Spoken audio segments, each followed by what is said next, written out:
एक बाप और बेटे की कहानी। ये कहानी है बाप और बेटे की, जो स्कूटर से कहीं जा रहे थे। तभी उसके पिताजी की नज़र पड़ती है सड़क के किनारे कुछ लड़कों के ऊपर, जो कीचड़ में कुछ ढूंढ रहे होते हैं।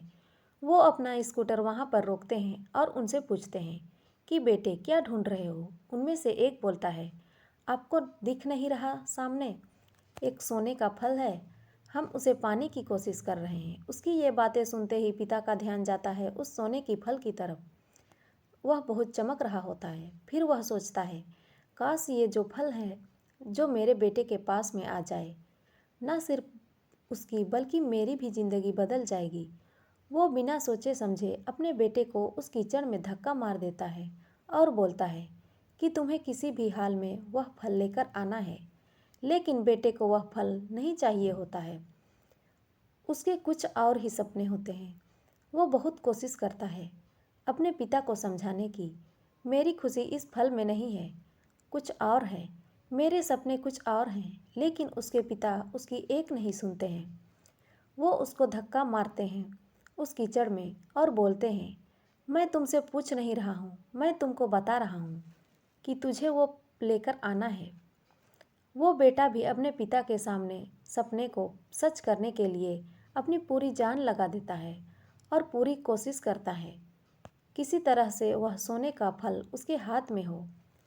जैसे जैसे वह हाथ पैर मारता है उस फल को पकड़ने के लिए, वो और नीचे धंसने लग जाता है। फिर उसको जाकर समझ आता है कि ये कीचड़ नहीं है, ये दलदल है। वो चीखता है, चिल्लाता है, अपने पिता को आवाज़ लगाता है, लेकिन उसके पिता उसकी एक नहीं सुनते।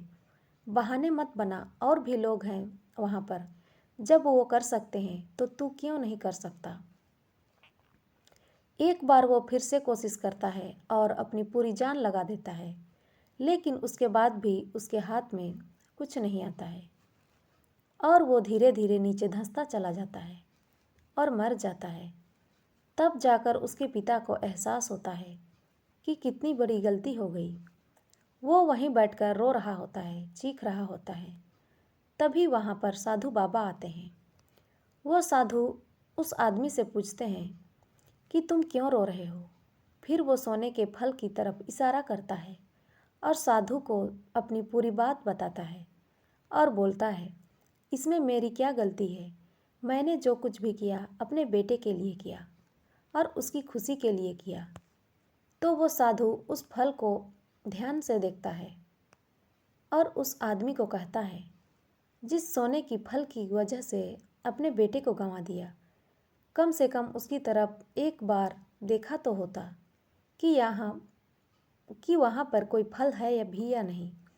ये सुनकर उस आदमी को गुस्सा आ जाता है और उसने कहा, सामने तो दिख रहा है फल, आपको नहीं दिख रहा क्या। तब वो साधु उस कीचड़ के ऊपर एक पेड़ होता है जिसकी तरफ इशारा करते हुए बोलते हैं, वो जिसे तुम देख रहे हो वो उस फल की परछाई है, असली फल वहाँ उस पेड़ के ऊपर है। फिर वो साधु उस आदमी से बोला कि अपने बेटे को ज़बरदस्ती धक्का देने के बजाय तेरी खुशी किसमें है, पर तुमने उससे पूछा कि बेटे तू क्या करना चाहता है और तेरी खुशी किसमें है, तो न सिर्फ तेरा बेटा जिंदा होता, हो सकता है असली सोने का फल भी हाथ होता। तो दोस्तों, ये कहानी आपको कैसी लगी? अच्छी लगी हो तो लाइक, शेयर और सब्सक्राइब ज़रूर करें।